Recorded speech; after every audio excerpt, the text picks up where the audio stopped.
Say hello!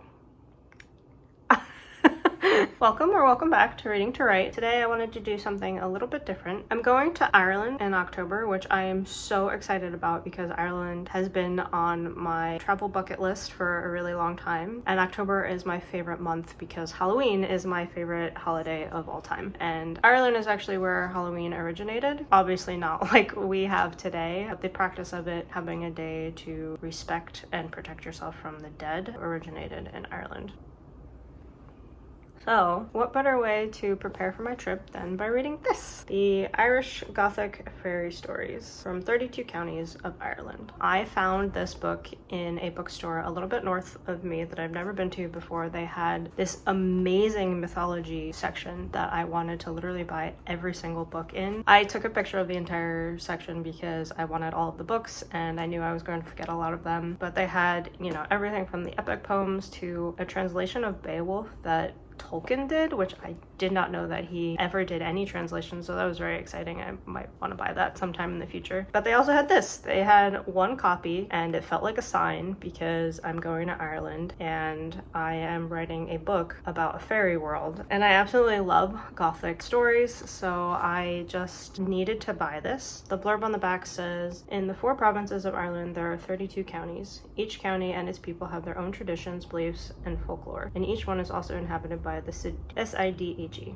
I don't know how to say that word, but it's an ancient and magical race. They go by many names: the good folk, the wee folk, the gentle people, and the fae, but are most commonly known as the fairies. These are not the whimsical fairies of Victorian and Edwardian picture books. They are feared and revered in equal measure, and even in the 21st century are spoken of in hushed tones." This book is written by a couple. They compiled this collection, and there's some illustrations in it, like the one on the front cover. You can see it looks super cool. Pretty sure that's going to be a Kelpie. But yeah, I thought I would do a little reading vlog on this, give you some summaries of the stories that I'm reading, and you can learn some Irish mythology with me and prep for my trip.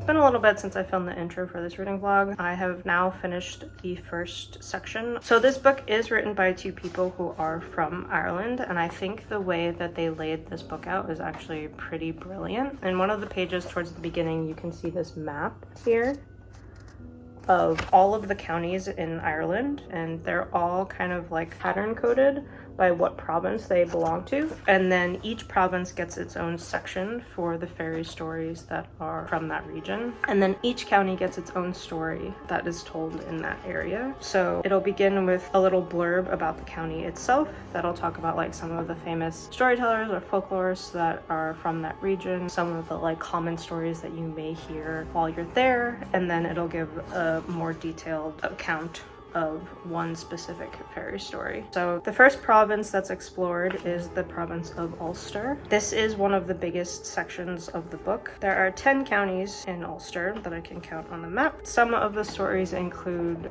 Fairy Tree, which there are accounts of people having their houses blown up if they mess with a fairy tree, or their heads getting turned 180 degrees around. So yeah, there's a lot of warnings about not to mess with a fairy tree or try to cut it down because bad things will happen to you. There's some stories about a puka, which was really cool because one of the creatures that I'm writing about in my own book is about a puka. There's a tale about an old witch and a little girl who was kidnapped and brought down to the fairy realm under the ground while a changeling took her place because she was such a menace to society that she needed to be taught a lesson. There are also tales of people who are kind to the fairies and how they kind of treat them with respect and generosity and give them feasts and dances and take care of them for a while. folktale until they send them back to their own world. I'm quite enjoying this book so far. I think the tales are very interesting and I really like all of the illustrations. There's one per story, little artwork to like portray what it is the story is about. So this one that I just showed you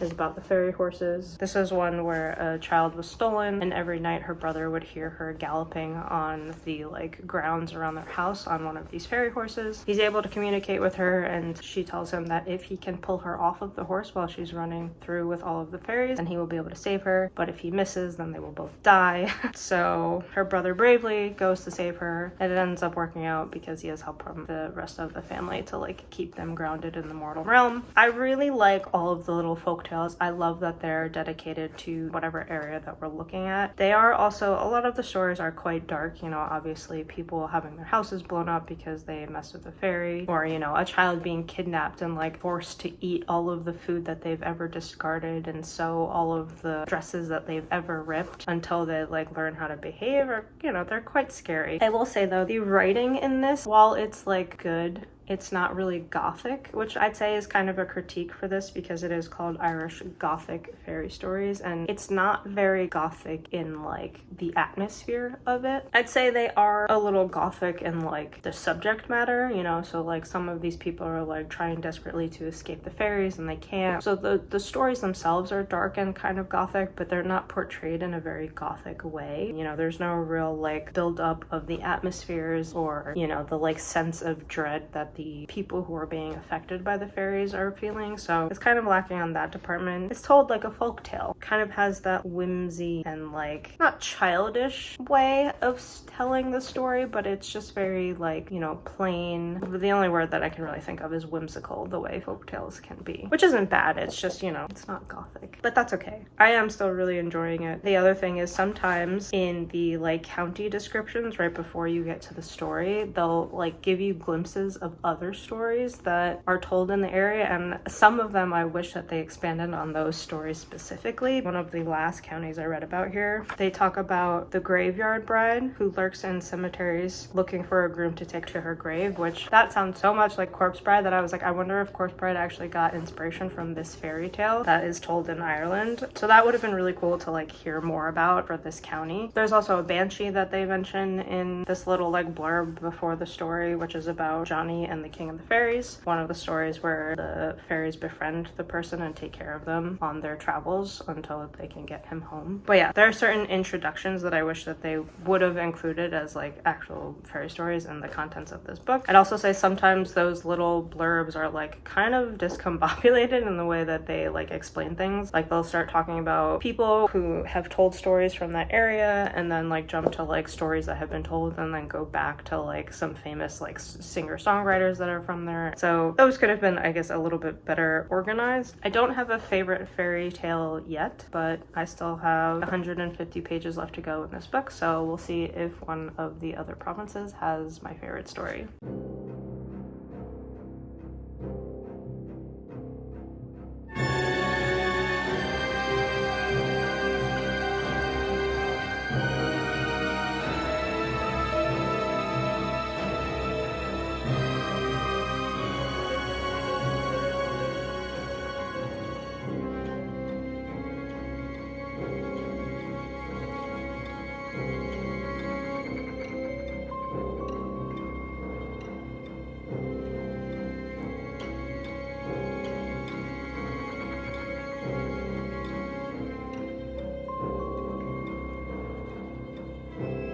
It is the pale, cool light of a new morning. I just finished last night the next section in Irish Gothic Fairy Stories, which is the Province of Leinster, and I know why the previous section did not talk about banshees. There are actually a couple stories about them in this next section, as well as mermaids, or marrows as they're called in Ireland, and red caps, hence the red cap on my head today. I have a pumpkin spice chai to help me wake up since it's very early in the morning. Let's see how coherent I am in speaking about some of these stories. So I think the artwork in this section so far have been some of my favorites, like this one. And then the cover art is also in this section, which this is actually a puka. So I find this one in particular very interesting because both this province and the province of Ulster have stories about pukas, but they're both very, very different versions of puka. So in Ulster, the puka was a giant, scary black dog that was stalking somebody down a river and scared the crap out of him, which the version of that isn't exactly like the puka that I'm writing about, but that's closer to like the description species that I have in my book.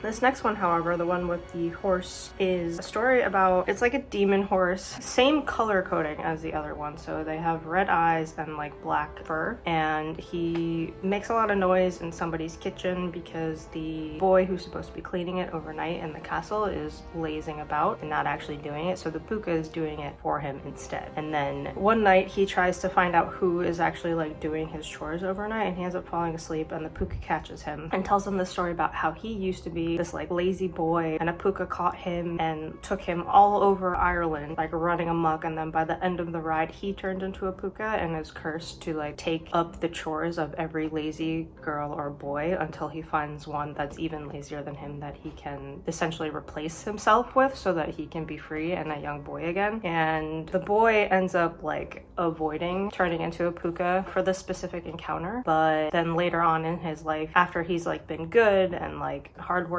for a long time, he thinks that he made this story up. So he lazes about one night when he isn't supposed to. The puka catches him and turns him into a puka, and then he's free. And I actually like the end of that story in particular because the new boy who gets stuck being a puka actually ends up deciding to help people with his curse. So he just goes about and helps like people who are too old or who like can't really like take on all the burdens that they have, and he just helps them do their chores until he eventually is just set free because of all of his good deeds. But yeah, that's extremely different than the one from Ulster, which was just like this menacing force that was stalking somebody down a road. So this one, it was a lot more complicated and just like a very different account of like the puka being able to speak and it being a horse instead of a dog. I don't know, I found that pretty interesting. I think that was the only creature that like really repeated in this section. There are some more like general kind of repetitions about, you know, what happens if you mess with a fairy, or, you know, don't accept food or drink from any fairy that like you end up at a feast with. So there are general themes that repeat, but that's the only like creature so far that's really repeated, aside from like maybe the fairy king, but each rendition of him also seems a little bit different. Like I said, this section had quite a few stories about banshees, which I knew a bit about them already. They're omens of death. They're usually tied to one family. They give out like a wail or a shriek, or, you know, they might appear to people who either they're about to die or somebody in their family is about to die. One thing that I thought was really cool in relation to them, and this is one of my favorite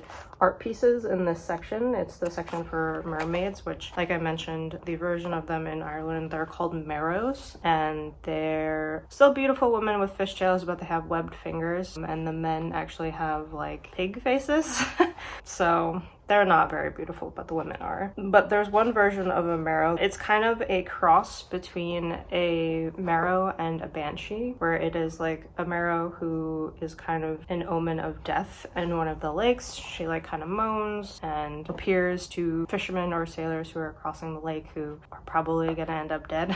Some other parts of this section that I found really fun. There was this one story about how people used to steal hazelnuts from fairy forts, which there are certain types of fairy dwellings that they talk about in this story. There are the fairy trees, there's fairy forts, which, you know, are kind of like hills or mounds, I guess, that are built for the fairies. There's fairy paths that kind of lead through different areas that you shouldn't cross or mess with at all. But yeah, so people would steal hazelnuts from the fairy forts, and they used to be these like big juicy fruits, kind of like they described it like tomatoes but sweeter, and people who stole them were cursed. All of their teeth fell out, and they were told by a fairy doctor, they talk about fairy doctors a lot in this too, who are like people who specialize in dealing with fairies and how to fix the ailments that come from messing with them. A fairy doctor advised advised them to bring back all of the hazelnuts that they had left and the curse would be lifted. So they did that, and then all of their teeth grew back, but as a further punishment, the fairies turned hazelnuts into what they are today, where they're nuts, where if you bite into the shell, your teeth will fall out. So I thought that was kind of like funny and almost fable-like in the way it was designed. This section talks about leprechauns, which I did not know that leprechauns were supposed to be descended from a sun god, which I thought was really cool. Lugh, L-U-G-H, was a sun god who, when the old gods lost their power, turned into a cobbler and became like the first leprechaun, which I think is pretty cool. And then speaking of cool pictures, actually, just to be super random, I really like this one too. It's a little bit more of a ghoulish one,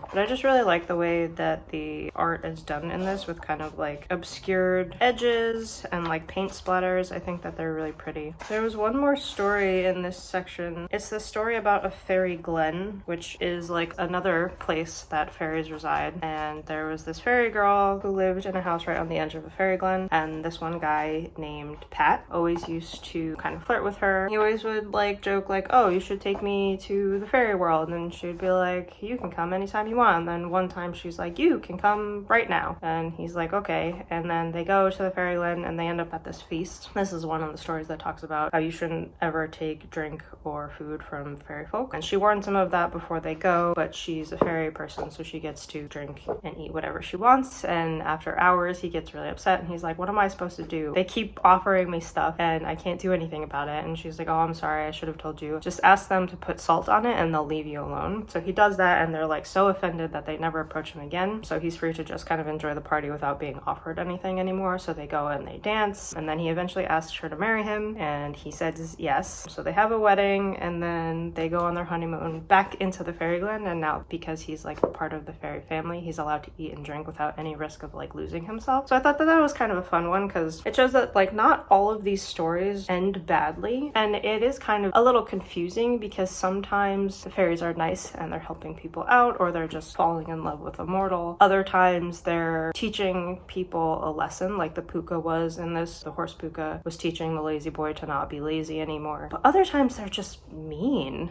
and like malicious, and I don't really know why or what the difference is. Like the last story in this section is also about a fairy feast and the fairy king who's trying to trick a mortal into eating so that they can do whatever they want with him for the rest of forever. But there's no real rhyme or reason for it. They just seem very like maliciously wanting to take this person's soul and own them for the rest of forever. So it's just interesting the like range that these stories take, from being nice or teaching a moral or just being this like scary story to be worried about. So yeah, I am really enjoying this book. I think the stories are really fun. Sometimes the writing is a little, like I said in the first section, it's kind of written in a way where it's like telling you these stories with a lot of whimsy and like a waggling finger instead of like a gothic tone. Also, they say multiple times now that some of these stories that they're telling, they are embellishing from the original like storyteller, so they're not accurate accounts of whatever the original legend was, which I actually think is okay, because that's kind of the point of folk tales, is you pass them on through word of mouth and then they like change and, you know, become like new stories through each person who tells them. So I don't think that that's necessarily a bad thing. It's just something to keep in mind. We're learning about Irish fairy stories and mythology, but they are also kind of altered from what they would have been when they were first being told. That's all I got for this next section. I'm going to try to get through the next one today or tomorrow. It should be a little bit easier because the first two sections are actually the biggest. Like these two provinces take up this much of the book, whereas I only have this much left. The first two sections were 144 pages, whereas the second two are only going to be about like 67 before the book is over. So yeah, hopefully I can get through the rest of this really quick so that y'all can see this before I actually end up in Ireland.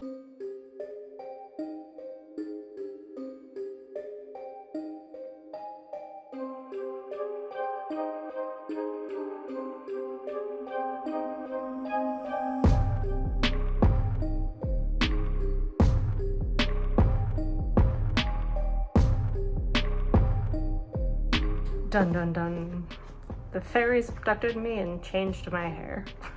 You think it's a good do for my trip to Ireland? Let me know in the comments. I absolutely love it, so I'm pretty excited. Sometimes it's just time for a change, and fall is the perfect time for that. The Province of Munster is the next section. I think it was only about 40 pages long. This was actually the darkest section that I have read so far, and actually I think is a little bit closer to the gothic vibes that this book was looking for. A lot of the stories are about fairy abductions, and only one of them kind of has like a sort of nice tone to it. The rest are very sinister. This is also the only section that has a historical context to it, in that 2 of the stories that are told are about con artists who pretended to be fairy doctors and ended up killing a couple of children for their malpractices. So it's pretty grim.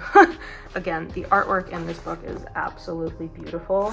I just really like the blended like paint strokes and the sloppy edges that the pictures have. It gives that like ever-changing whimsy and danger that fairies tend to have. So I think that the artwork for this book fits pretty well with the tone of it. Here is another one. This one is from a story. One of the abductions is about a man who is very addicted to tobacco, and he goes out really late at night trying to get some because the people who usually deliver it don't show up. And then these people tell him to go to a boat because the boatmen will help him out. They give him a pipe to smoke, and they sit on the boat, and then the boat starts to sail out, and within an hour he ends up in New York City where his brother and sister live. So he goes and pays them a visit. They give him gifts. They actually think that he's a ghost at first, but when he tells them that he was just traveling across the Atlantic and ended up there in an hour, they still seem very like panicked about it, but they give him gifts for coming to see them. They give him some money and some tobacco, which he shares with the fairies, and I think that that is why they bring him home safely afterward, because he is like generous with his spoils with them. Another one of the stories, this one with the cow here, is about this man who, I don't think he actually like crossed them in any way, but these fairies decided to mess with him, and they started to kill his livestock, ruin his crops that he was growing on his land, and he has this prized cow that he finds dead one day, so he decides to skin it and then sees a fairy instead when he accidentally picks up a 4-leaf clover with the cow skin, and it allows him to see past the enchantments that the fairies are putting on him. So he instead sees this fairy that he actually took the skin of, which is like very, very gruesome. It's probably the grossest thing that I've read in this book, and the fairy's yelling at him to give him back his skin, and he says, well, not until you give me back my cow. And the fairy's like, okay, fine, just give me back the skin, and he insists like, no, you have to give me the cow back first. So it's one of the only stories in here where a person is actually successfully able to bargain with a fairy and get away with it, because once he brings the cow back, he tosses the skin at him and runs away, and he makes it to safety. So that one ended up having a happy ending despite being very, very grim. Despite being such a short section, there are actually 2 stories that stick out to me in this one. And actually, commenting on the artwork that I mentioned before, this is one of the few pieces that is like drastically different from other art in the book, which I find interesting. This one is like, you know, very sharp lines, like kind of cartoonish figures. It's just an interesting change. It is about these 2 girls who are walking home near midnight. They hear something like out in a field and recognize that it's one of the old women in their village who is very loved and very appreciated. So they go and say like, what are you doing sitting on the stump out here? And she's like, well, nobody would pay attention to me today, so I've come out here to spite them. And they're like, well, let's get you home. We'll talk to your family about this. And then this man shows up. He calls himself Dano, and he says she can't go. And her name is Nana, the old woman. She's like, yeah, he's keeping me company, and he's gonna take me to a place where everybody will love me. And the girls realize that Dano is not allowing Nana to leave. Every time they try to get her up, he like pushes her down and he won't let go. And it turns out that he's trying to keep the old woman at that stump because at midnight, if she's still there, then she will get sucked into the fairy world and become a banshee. And he keeps saying that like the devil needs his dues, so So in previous stories, they talk about how the fairies don't like it when you mention God. They get very angry about it. They're not like a part of Catholicism or Christianity or anything like that, but it's interesting to see that like this fairy in particular is working with the devil, and it like needs to give some type of offering to the devil in making him a new banshee. But then this like other fairy woman shows up and tells Dano to let the woman go because the devil isn't gonna want somebody who should end up in heaven anyway. So he lets her go, and the girls run home with her, and turns out that by the time that they go to see her again the next morning to check on her, she has already passed on with a smile on her face. So they saved her soul from damnation, which was like pretty intense story. The second story, it's actually earlier in the chapter, and it is the picture that I showed you before. This is a castle under the lake. So there's this guy named Pat. He proposes to dark-haired Mary on the mountain, and she says yes, but he isn't very well off. He doesn't really have a dowry that he can like offer her. So he has this another cow in this section. He has this prize cow that he wants to sell in order to like get something to, you know, get their life started. And he ends up walking past this lake when a creature appears, and then they invite him down underneath the lake basically to a party, which is this castle. And Pat is smart and doesn't take anything from their feast. And then Pat's host is so impressed with him. He says, I have been watching you for a long time now, and I've seen that you are a good man with a good heart. You are willing to part with the only thing that was of any value to you so that you might marry your one true love. I wish to buy this fine cow that has been reared and cared for with love and kindness. Its milk is the sweetest in all of Ireland, and we the fairy folk like nothing more than a cup of sweet fresh milk. So he pays for it. He gives the man a leather bag of fairy gold, which Pat can never tell anybody that he has fairy gold, or it will like crumble into ash. So he's set up. He goes back to tell Mary the good news, but it turns out that he's been gone for a year, and she's in mourning because he was missing for so long, and she thought that he ran off. But he was like, no, I love you and I want to marry you. So this one has a happy ending, but it's kind of wild. Like multiple times now they talk about how time passes differently. Like you might seem that you're only in the fairy world for a couple hours or even like a couple minutes, and it turns out that it's been like a really long time. But then the opposite could happen. Like for example, the man who goes to New York in a night, he's literally gone traveling halfway across the world, and yet it only happens in a night. So fairy time is a little confusing, I would say.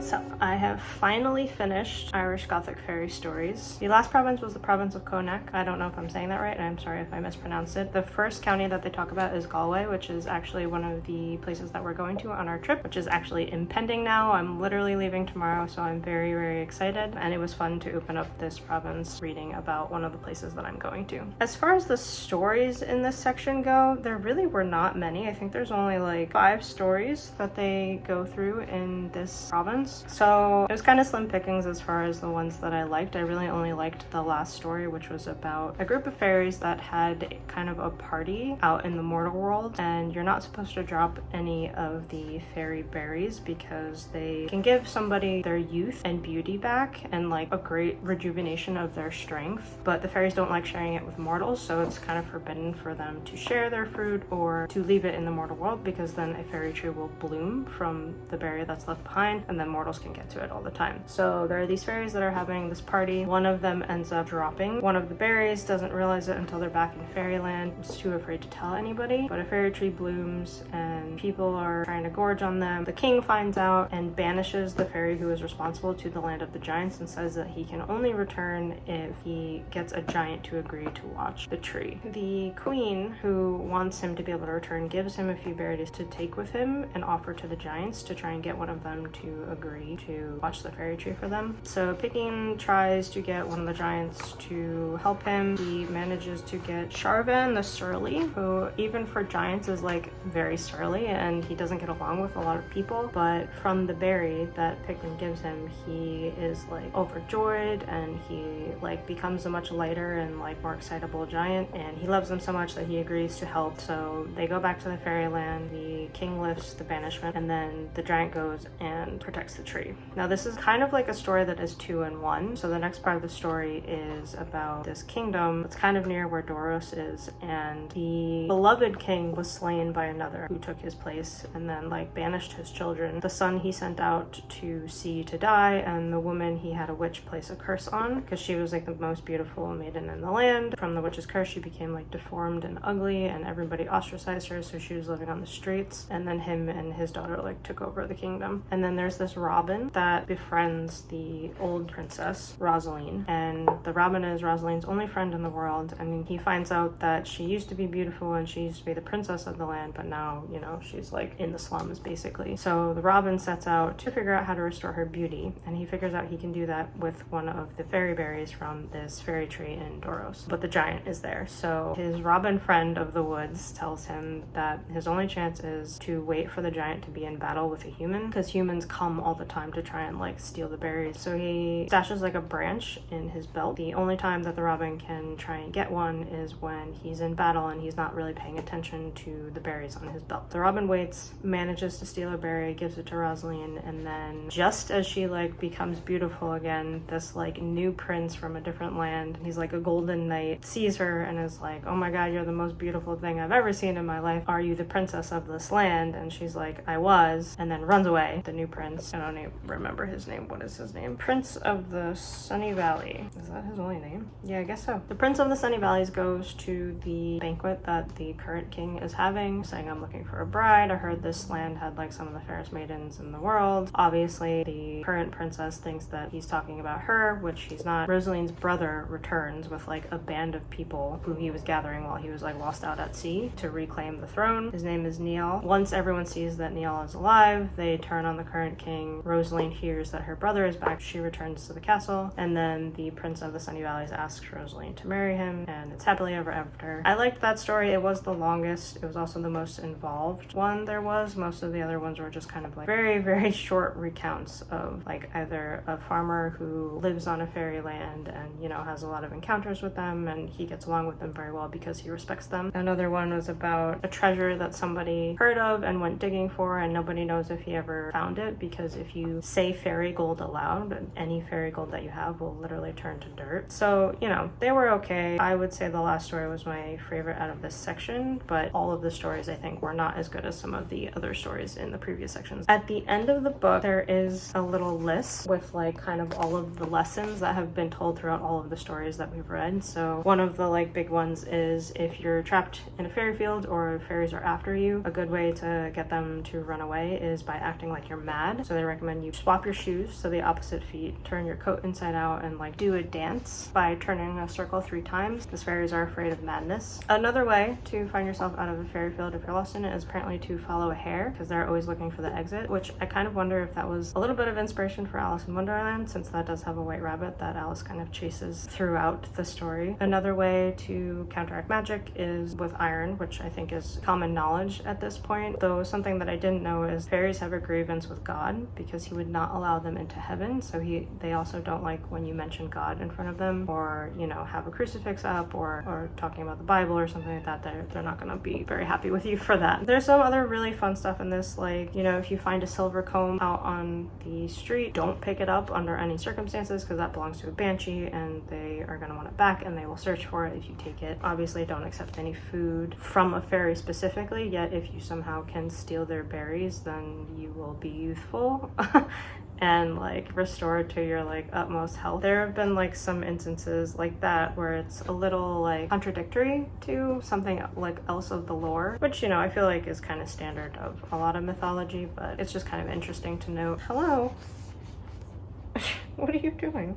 Right. Apparently cats are very good for repelling fairies, and it's unclear whether cats are actually fairy folk themselves or if there's just something about cats that scares fairies, but that was another thing. So my house is well protected with Zara here helping out. At the end here, there are some other things that like they didn't have in the rest of the story, like daisies are often tucked into children's pockets or braided into chains to wear around their necks to prevent fairies from kidnapping them. Red berries that are not fairy berries, so any type of red berry from a rowan tree or an ash or holly, are believed to keep fairies at bay. You can spread primroses on windowsills or hang them over the door to like help keep you safe.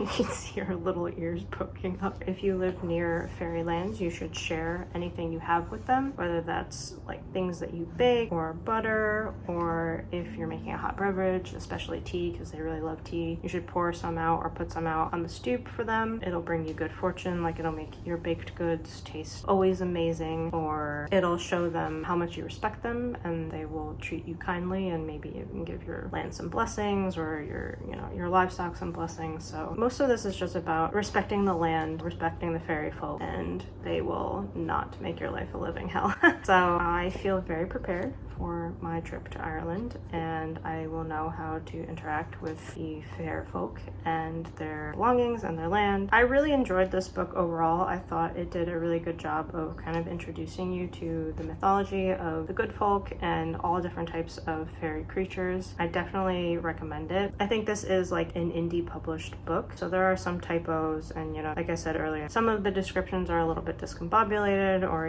the stories themselves aren't very gothic, but overall I really enjoyed this read, and it was really fun learning about fairies. So I don't know if I will have this up before I leave for my trip, so you might get it while I'm on the trip or a little bit after. But yeah, I guess stay tuned to see if I get caught in any fairy shenanigans while I'm out there. See you next time. What are you doing?